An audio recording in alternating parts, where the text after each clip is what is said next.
예, 보신 것처럼 어제 2년 1개월 만에 남북이 마주 앉아서 회담을 열었습니다. 화면으로 구성을 해봤는데요. 남북이 어제 11시간의 회담 끝에 공동 보도문을 내면서 관계 개선의 토대를 마련했습니다. 네, 우호적인 분위기 속에서 교류의 물꼬를 텄지만 북핵을 놓고서는 입장차를 재확인했습니다. 자세한 내용 짚어보겠습니다. 김열수 한국군사문제연구원 안보전략실장, 차도연 아산정책연구원 개권연구위원과 함께하겠습니다. 안녕하십니까? 네, 안녕하세요. 자, 어제 남북이 11시간 동안 걸친 회담을 통해서 공동 보도문을 발표를 했습니다. 주요 내용부터 먼저 들어보고 시작하겠습니다. 회담은 시정일관 진지하고 우호적인 분위기에서 진행될 수 있었습니다. 그 결과 남북은 북측의 평창 동계올림픽, 패럴림픽 참가 문제를 포함하여 향후 남북관계를 발전시켜 나가기 위한 3개항의 공동보도문에 합의하였습니다. 한반도 긴장 완화의 계기를 만들었다고 생각합니다. 겨울철 올림픽 경기대회 및 장애자 올림픽 경기대회가 성과적으로 진행되어 민족의 위상을 높이는 계기로 될 수 있도록 하기 위해 적극 협력하기로 하였다. 이와 관련하여 북측은 고위급 대표단과 함께 민족올림픽위원회 대표단, 선수단, 응원단, 예술단, 참관단, 태권도 시범단, 기자단을 파견하기로 하고 남측은 필요한 편의를 보장하기로 하였다. 네, 보신 것처럼 남북이 주요 회담 의제였죠. 평창 동계올림픽 참가와 관련해서 북한 대표단을 파견한다 하는 내용을 포함해서 모두 3개항에 대해서 합의를 했습니다. 어제 네. 회담을 마치면서 이 3개항을 공동으로 발표를 했는데요. 3개항 내용을 다시 한번 좀 하나씩 짚어보도록 하죠. 예, 뭐 제일 중요한 것은 이제 평창 올림픽과 패럴 올림픽 거기에 북한의 8개의 단이 참여하기로 했고 한국이 여기에 대해서 지원하기로 했다라고 하는 것이 첫 번째고요. 두 번째는 이제 군사적 긴장을 완화하기 위해서 군사 당국 회담을 하기로 했다라고 하는 것이 두 번째고요. 세 번째는 지속적으로 남북 교류를 위해서 다양한 분야에서 후속 회담을 진행하기로 했다. 이렇게 크게 세 가지로 나눌 수 있죠.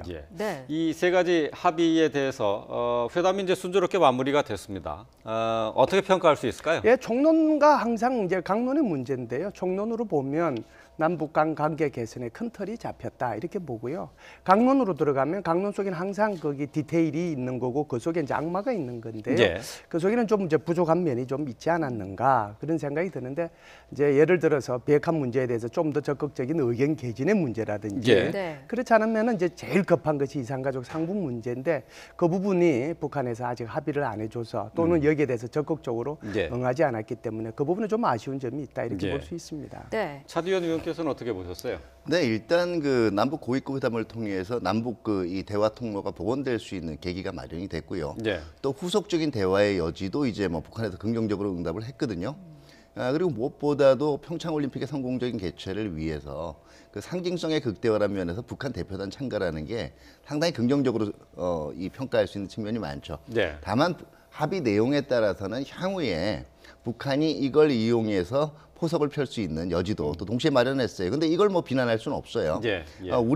우리는 우리 방향대로 북한을 이끌어가기 위해서 앞으로 이 노력을 해야 될 거고 북한도 우리 페이스대로만 끌려가지 않으려고 할 것인데요. 한번 각 부분들을 보면 평창올림픽에서 그 대표단 파견 얘기를 했거든요. 근데 사실은 그 대부분 올림픽 대표단이라고 얘기하면 이 이끌고 오는 선수단을 이 관리하는 그룹들하고 그다음에 이 일종의 스포츠 사절로서의 그룹, 그다음에 선수단 이게 핵심이란 말이에요. 근데 굉장히 벌려져 있거든요.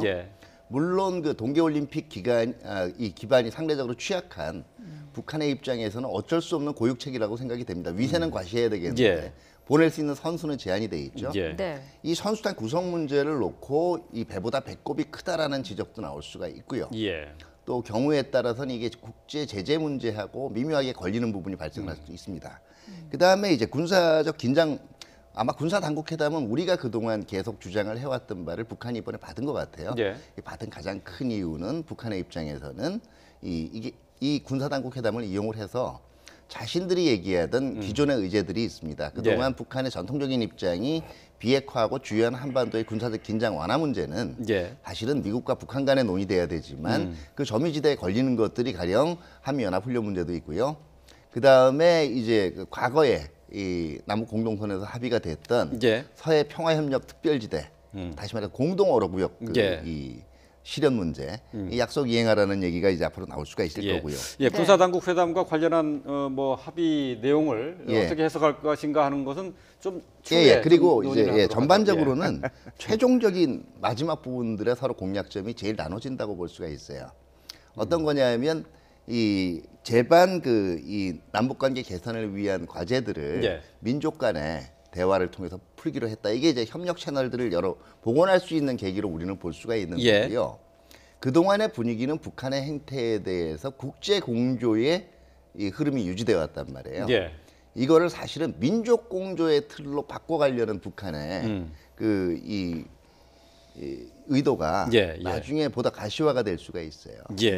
알겠습니다. 자, 합의 내용을 좀 하나씩 구체적으로 짚어보도록 하겠습니다. 평창 올림픽과 관련한 합의가 가장 일단 눈에 띄는데 말씀하신 것처럼 선수단의 규모는 적은데 그 이외에 그 파견단의 규모가 굉장히 클 것으로 보이거든요. 어떻게 예상하십니까? 선수단은 제가 볼 때는요, 이제 지금 IOC에서 마지막 출전 할 수 있는 걸 열어놨기 때문에 아마 그 와일드 카드까지 포함을 하면 10명 내외 정도 받지 않겠는가. 그래도 뭐 굉장히 많이 주는 거잖아요. 그러면 이제 임원단은 통상 한 60%니까 한 16명. 그러면 기껏 해봤자 선수단과 임원단은 다 통틀어서 20명이거든요. 그런데 이제 북한이 여기에 오는 것이 이제 대표단도 와야 되고 올림픽 조직위원회도 뭐 와야 되고 참관단도 오고 기자단도 오고 그다음에 태권도 시범단도 오고 거기 예술단도 오고 응원단도 오고 이게 도대체 몇 개가 오는 거예요. 그죠? 당연히 지금 우리 차 박사가 얘기한 것처럼 당연히 이제 뭐 진짜 뭐 엉뚱한 데가 더 커지죠. 이게 이제 나중에 외신들로 봐서는 이제 희화될 소지는 있지만 그 자체가 와서 우리 민족의 평화 축제로 만드는 데 도움이 된다라고 생각을 합니다. 그래서 전체적으로 보면 그 전에 이제 북한에서 이런 그 우리 한국에서 이 국제 이 체육 대회를 할 때 제일 많이 왔을 때가 한 600명 가까이 왔어요. 그래서 이 응원단들이 왔을 때 보면 응원단, 선수단, 임원단 다 합해가지고 한 500명, 600명 정도 왔는데 제가 볼 때는 이 정도 규모로 온다면 최소한 500명에서 최대한 1000명 정도는 오지 않겠는가. 최대 1000명까지요. 네, 참관단은 뭐 굉장히 이 텐타티브 하잖아요. 그 숫자가 뭐 20명이 올 수도 있고 뭐 200명이 올 수도 있는 거니까. 지금 뭐 올 수 있는 게 지금 뭐 공연단, 예술단도 있고요. 태권도 시범단도 있고 1000명까지 예상을 할 수가 있다는 얘기면은 글쎄 선수들의 전체 숫자가 10여 명 내외인데 사실 뭐 배보다 배꼽이 크다라는 얘기가 나올 수 있겠네요. 네, 당연히 그렇죠. 일단 뭐 이 축제를 이제 김정은이가 얘기한 것처럼 성공적으로 치러지기를 바라고 민족의 대경사이기 때문에 여기 우리도 적극적으로 참여하겠다라고 하는 그런 뜻이죠. 그래서 이렇게 볼 수 있어요. 사실상 김정은 스스로가 평창 올림픽에 굉장히 중요한 홍보대사 역할을 했습니다. 그 맞죠? 그런데 또 반대로 생각을 하면 이 평창 올림픽을 계기로 해서 김정은의 홍보 자리를 만들 수도 있다라고 하는 거죠. 그게 바로 예술단, 응원단, 참관단, 태권도 시범단 이 사람들이 와서 한국에서 펼쳐질 그 무대가 바로 김정은의 흥행을 일으키게 하는데 도움을 주는 그런 장소죠. 그러니까 우리는 두 가지를 한꺼번에 생각해 볼 필요는 있습니다. 그러니까 이번에 이제 북한의 평창 올림픽 참가가 우리 그 동계 올림픽을 홍보하고 또 흥행하는 데는 도움이 되지만 또 그 반대로 북한 체제 선전장으로도 또 활용될 수 있는 부분이 있겠네요. 우리는 이제 그런 면으로만 생각을 하는 거예요. 이게 그 축제의 장이기 때문에 손님이 많이 올수록 도움이 된다. 이 두 가지 면에서의 잠재적인 위험성이 있는 게 규모에 집착을 하다 보면 이 규모를 나중에 처음에 한 1000명까지 보낼 수, 이거 굉장한 규모거든요. 사상 최대 규모란 말이에요. 이 상징성도 있어요. 분명히. 자, 이 1000명을 가지고 나중에 규모 조절을 하는 과정에서 북한이 자기 의제를 들이밀 수 있는 가능성도 있고요. 두 번째 이제 얘기한 거는 아까도 얘기했지만 모양새의 문제예요. 지금 평창이 굉장히 추울 걸로 예상이 되거든요. 예. 개막식에 천장 없다라고 지금 자원봉사자들 참가자를 어떻게 하느냐고 얘기가 됐어요. 그리고 대부분의 종목들이 실외에서 치러져요. 예. 자, 여기 태권도 시범단을 보내겠다라는 거예요. 지금 이게 어떤 의도가 있냐를 한번 생각을 해보라고요. 별도의 체육관에서 하겠죠. 예, 별도의 하는데 예. 이 전체적인 스포츠 행사의 스토리상 예. 이게 사실 태권도 시범단이 맞느냐 안 맞느냐는 한번 보란 얘기입니다. 세 번째는 결과적으로 이만한 대규모 대표단을 이끌고 오는 급을 얘기를 할 때 결과적으로 나중에 걸리는 문제가 뭐 김여정이 온다면 그거는 상당한 상징성이 있을 거예요. 예. 근데 지금 거론이 되는 북한의 고위급 인사들 중에서 지금 우리 자체 그 대북 제재, 그 다음에 미국 자체 대북 제재에 거론되는 인물들이 있단 말이에요. 대표적인 게 최룡해 같은 경우인데요. 저는 그동안 이제 대부분 이 대북 제재 문제, 핵 개발에 대한 대북 제재 문제를 얘기를 하다 보니까 예. 뭐 거의 북한의 전 권력의 엘리트들이 제재 대상에 들어가 있는 측면은 감안을 하더라도 예. 네. 상징성 면에서 지금 이번 회담에서도 활용이 됐지만 비핵화 관련해서 의견차가 좁혀진 건 아니에요. 예. 그리고 비핵화 관련해서 북한이 기존의 입장을 변경한 건 아니에요. 다만 평창에 있어서 화해 제스처를 취한 겁니다. 예. 평창 이전에 북한이 확연한 비핵화 제스처를 취하는 태도를 보이거나 아니면 협상이 시작된다면 모르겠지만 다시 말해서 북한이 실질적으로 평창을 계기로 중요한 비핵화 협상에 나선다면 당연히 주요한 정책 결정자인 최룡해 선에서 대표단을 이끌고 오는 것도 고려할 수가 있겠지만은요.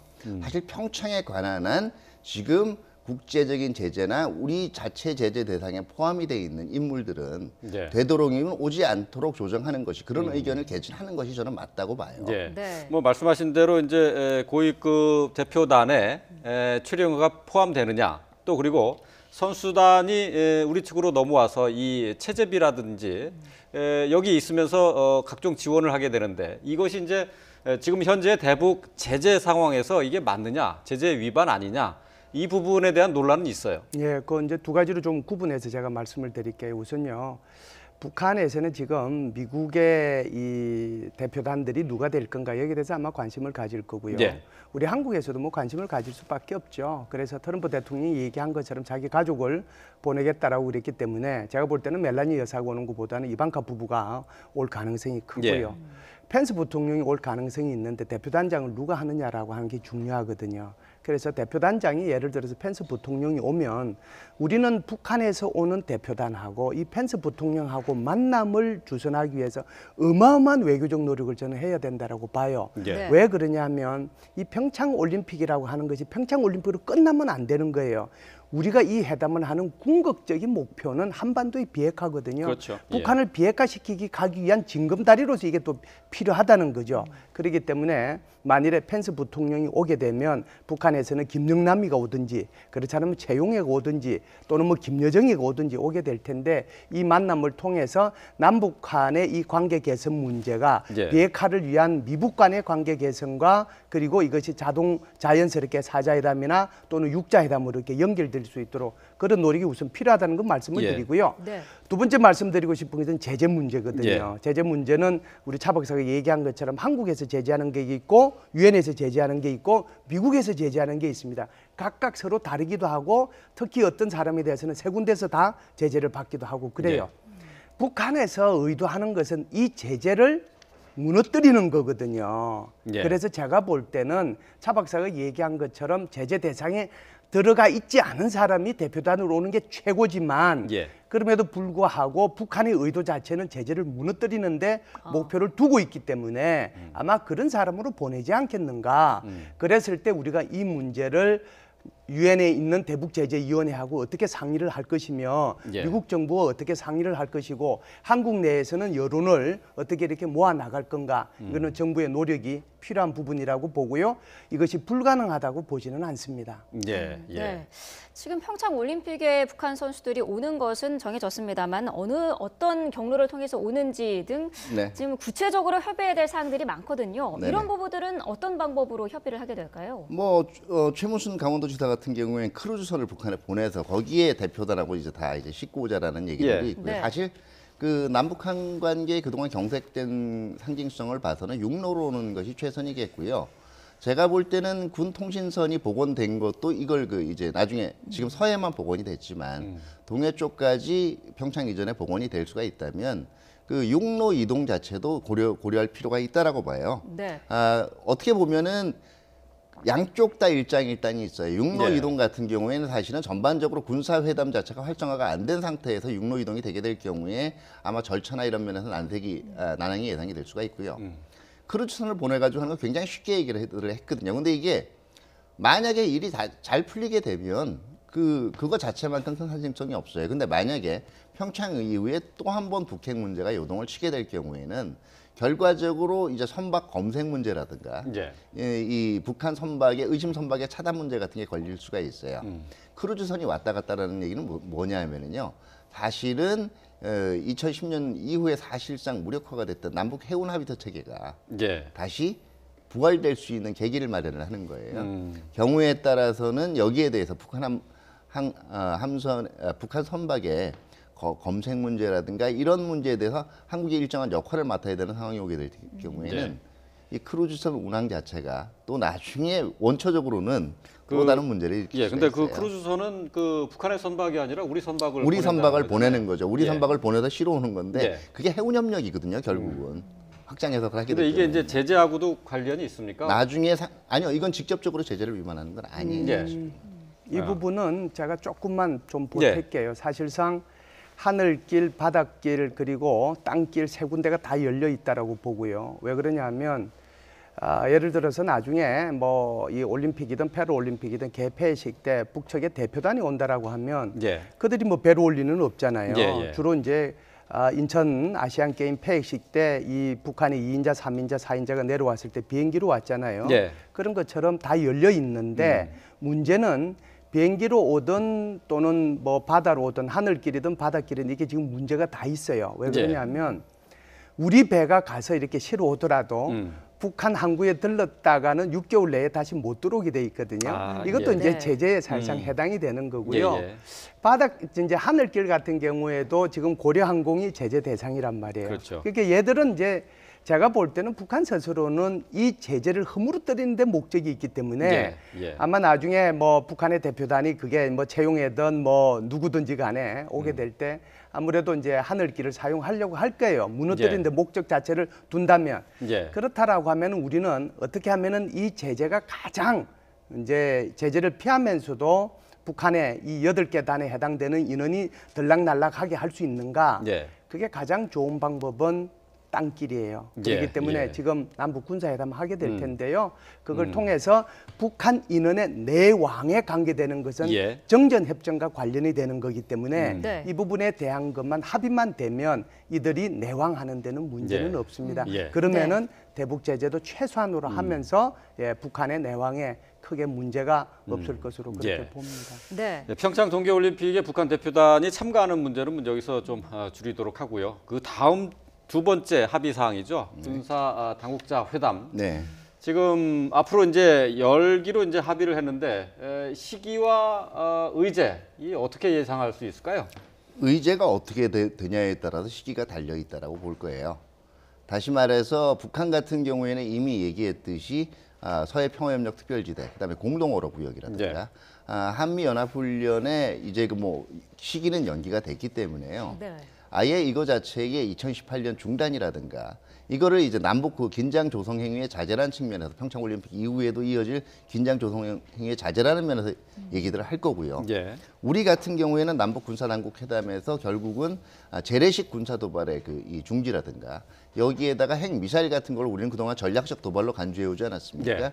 이거의 중단 같은 경우도 얘기들을 하게 될 거예요. 다시 말해서 의제가 조기에 합의가 될 수가 있다면 이거는 뭐 평창 올림픽 이 대표단 협의가 진행되는 동안에도 시작이 될 수가 있지만 저는 아무래도 그렇게 빨리 되기에는 좀 힘들 것 같아요. 저는 이제 세 가지 차원으로 이걸 볼 수 있는데요. 의제가 한 세 가지 정도 나올 수 있습니다. 아주 큰 게 하나가 나올 수 있고 중간 게 나올 수 있고 아주 마이너한 게 나올 수 있는데요.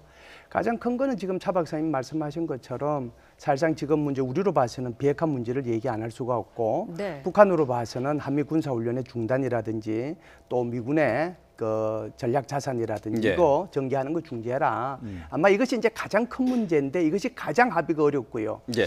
두 번째 정도 얘기할 수 있는 것이 아마 확성기 중단해라. 이제 이 부분 가지고 이제 얘기가 되면서 뭐 예. 서해 어로 문제하고 같이 얘기가 될 거고요. 그러니까 이 부분도 쉽지 않은 문제다라고 하는 거고요. 가장은 이제 그 합의가 될 수 있고 마이너한 부분이 바로 북한의 참관단을 포함해가지고 뭐 몇 명이 올지 모르지만 예. 이들의 내왕에 관계되는 보장 여기에 대한 합의 이것은 이제 가장 쉽게 될 수 있다라고 보죠. 그래서 가장 쉬운 것은 뭐 이건 뭐 며칠 내라도 북한에서 규모만 결정이 되고 사람만 결정이 되면 금방 될 수 있는 문제예요. 예. 네. 오늘부터는 또 군 통신선도 복구가 되는데요. 이 통신선 복원 시점 그리고 앞서서 말씀하신 그 비핵화 문제와 관련해서는 북한이 좀 발끈하는 모습을 보이기도 했습니다. 자, 이 내용 들어보도록 하겠습니다.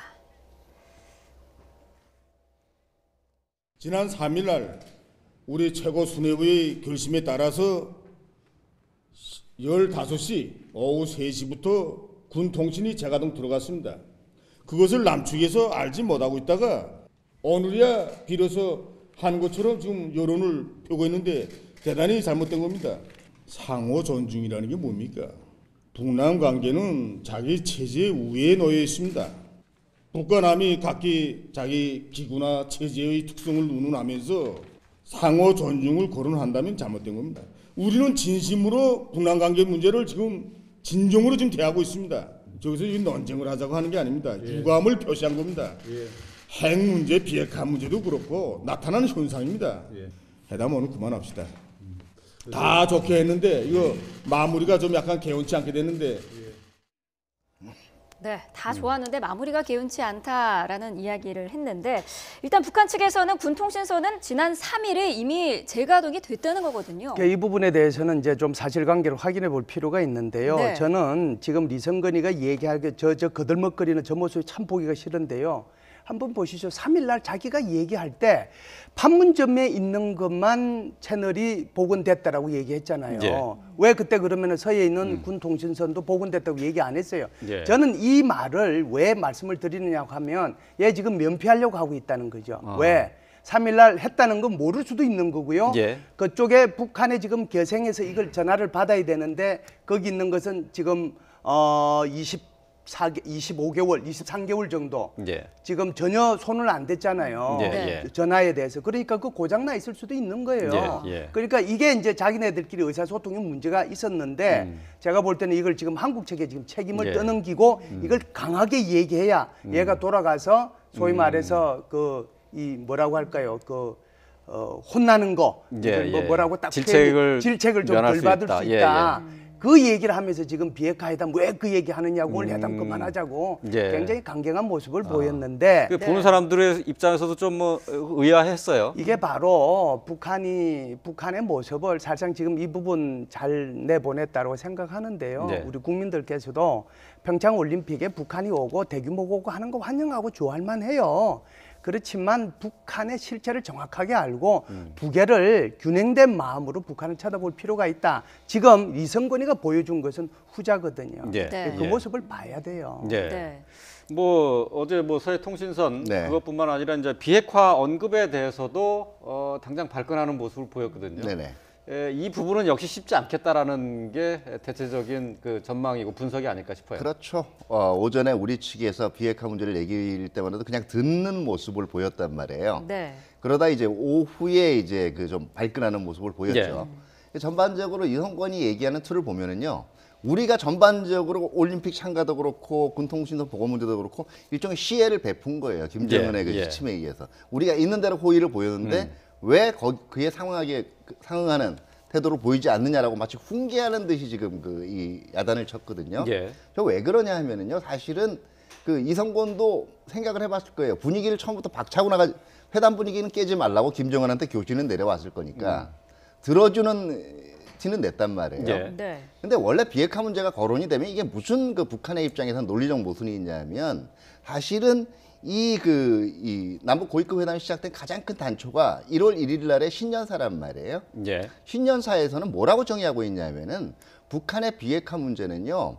미국의 그 압살 책동이라든가 핵 전쟁에 대응하기 위한 자위적인 핵 무력이고 지극히 정당하고 또 옳았던 행위라고 입증이 됐다라고 얘기를 했어요. 예. 두 번째, 남북 관계가 그동안 이렇게 나빴던 거는 지금 우리 정부가 미국의 정책에 동조를 해서 국제 제재 이런 거에 동참하기 때문에 문제가 된 거라고 얘기를 한 겁니다. 예. 네. 다시 말해서 비핵화 문제에 대해서는 이거는 자기네들은 핵 개발이 지극히 정당한 거라고 얘기를 해왔고요. 국제 제재가 부당한 거라고 얘기해왔고 한국에 동참을 해왔어라고 불만 표시를 한 다음에 평창 얘기를 한 거거든요.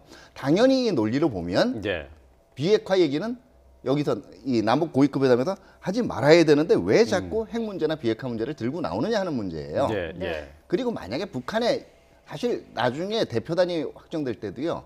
북한은 지금 평창 문제에서 민족 공조 문제하고 그죠? 이게 스포츠 행사, 민족 간의 공동 축제라고 얘기했단 말이에요.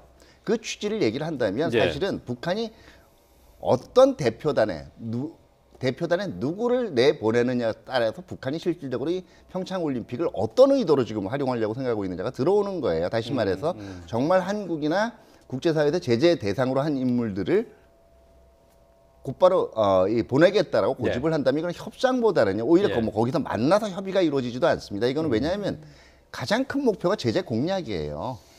반면에 그걸 그나마 조금 우회해서 다른 인물을 보낸다면 그래도 평창에 관한 진정성은 있다고 볼 수가 있겠죠. 어쨌든 뭐 남북 간의 대화는 이 비핵화로 귀결될 수밖에 없는데 말이죠. 이 그렇게 부분은 가야죠. 어떻게 해소해 나가야 될 것으로 그렇게 보십니까? 가야죠. 아까 제가 예. 말씀드린 것처럼 제가 이제 어제 오전에 소위 말해서 통일부 차관이 오전 회의한 내용을 브리핑해 줬잖아요. 예. 브리핑했을 때 이 그 이산가족 상봉 문제하고 그리고 비핵화 문제도 우리가 얘기를 꺼냈는데 예. 이때 이성근이가 가만히 있었다라고 얘기를 한 거거든요. 그러니까 북한의 측의 반응은 거기에 전혀 안 나왔단 말이죠. 네. 네. 이게 이제 저는 그걸 딱 보고 어떤 생각을 했냐면은 아 북한이 비핵화의 생각도 가질 수도 있겠구나. 예, 그래서 예. 전체적으로 도발 국면에서 이제 대화 국면으로 넘어갈 수도 있겠구나 하는 그런 희망을 가졌어요. 예, 네. 예. 그래서 아마 평창 올림픽이 하나의 계기가 돼서 남북 간의 관계 개선이 이루어지면서 이것이 더 나아가서 비핵화로 넘어갈 수도 있겠구나. 그 생각을 어제 오전까지 가졌는데 좀 전에 이성근이 얘기한 건 보세요. 이건 아니거든요. 예. 이것은 뭐냐면 이것은 도발 국면에서 이 대화 국면으로 가는 것이 아니라 네. 도발 국면에서 제재 완화 국면으로 이걸 전환하는 데 목표를 두고 있는 거예요. 예. 그런데 이거 우리 이제 알잖아요. 아는데 그냥 이렇게 넘어가면 안 되기 때문에 끝까지 북한을 이 비핵화로 나오도록 하기 위해서 나중에 실무회담 열릴 때 군사회담 할 때도 얘기를 하고 예. 그리고 이번에 평창올림픽에 대표단 왔을 때 미국 대표단 오니까 얘기 한번 해라 예, 예. 라고 북한에 끊임없이 얘기를 해줘야 돼요. 그걸 통해 가지고 그래야 우리가 이 남북 간의 전반적인 문제뿐만 아니라 비핵화 문제에 대해서도 우리가 주도권을 잡을 수 있지 않겠어요? 그리고 예. 우리의 목표가 그렇게 가야 되는 거고요. 예, 예. 네. 끝으로 뭐 한 가지만 좀 잠깐 짚어보고 그리고 끝내도록 하죠. 그러니까 어제 사실은 이제 이산가족 상봉 문제도 좀 여기에 그 의제에 포함이 돼서 논의가 됐을 텐데 네네. 여기서 합의를 이루지 못했어요. 예, 예. 이 부분은 앞으로도 좀 쉽지 않을까요? 예, 두 가지 측면에서 볼 수가 있겠어요. 첫 번째는 북한 입장에서는요. 모든 행사가 통제된 스토리에 의해서 이루어져요. 예. 근데 평창에 대표단 보내면 거기에 선전이라든가 이제 이 여러 가지 북한이 나름대로 자기네들이 얘기하는 강국이라는 명목을 보이려고 할 거 아니에요. 이 스토리텔링하고 예. 동시에 지금 이산가족 찾기가 하는 평창올림픽 기간이란 말이에요. 예. 이 두 개를 관리해 나가기가 부담스럽다라는 측면이 분명히 있었을 거예요. 인권 문제도 예. 걸리고. 네. 두 번째는 즉답을 안 해줘야 카드가 극대화가 되거든요. 예. 오히려 이거를 당장 즉답을 안 하고 아껴놓고 애를 태워서 나중에 평창 문제에서 대표단 급 문제라든가 예. 아니면 군사회담 문제에서 예. 자기네들 의제를 관철하는 예. 카드로 활용해 먹기도 하겠죠. 알겠습니다. 네. 뭐 시간이 많지 않아서 여기서 뭐 얘기를 다 듣지는 못했습니다만은 남북 어제 고위급 회담과 관련한 내용들을 간략하게 좀 짚어봤습니다. 김열수 한국군사문제연구원 안보전략실장 그리고 차두연 아산정책연구원 객원연구위원과 함께했습니다. 고맙습니다. 네. 감사합니다.